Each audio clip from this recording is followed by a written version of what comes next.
Canada has withdrawn its controversial digital services tax, DST, mere hours before it was set to take effect, following a fresh wave of threats from the US President Donald Trump.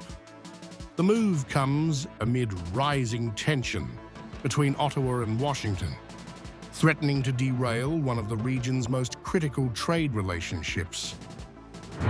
The decision was announced Sunday by Finance Minister François-Philippe Champagne in a social media post, who framed the U-turn as a necessary step to salvage faltering negotiations with the United States. Rescinding the DST will allow the negotiations to make vital progress and reinforce our work to create jobs and build prosperity for all Canadians, Champagne stated.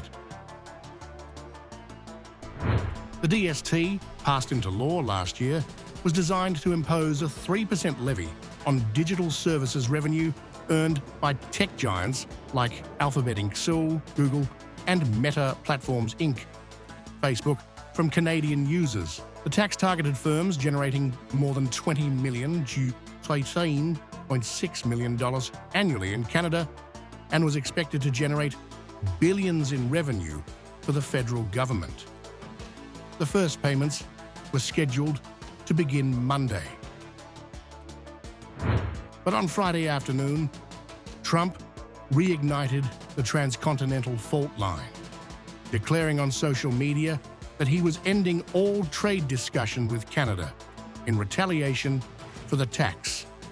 He warned that if Ottawa didn't immediately withdraw the measure, the US would impose a fresh tariff rate within a week.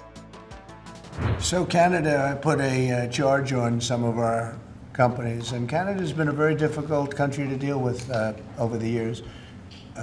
We hear Canada, we have a great relationship with the people of Canada, but it's been very difficult. And they put a charge, and they were a little bit early, we found out about it. And we have all the cards, we have every single one. We don't want to do anything bad, but they have, economically, we have such power over Canada. I'd rather not use it, but they did something with our tech companies today trying to copy Europe. They copied Europe. It's not going to work out well for Europe either, and it's not going to work out well for Canada. They were foolish to do it. And so I said, we're going to stop all negotiations with Canada right now until they straighten out their act. Trump's comments triggered alarm bells in Canada's business community and across party lines. Several business groups and politicians renewed urgent calls for the government to drop the tax, warning of severe economic fallout. Critics argued that the levy would not only raise the cost of digital services for consumers, but also provoke a damaging trade war with Canada's largest economic partner.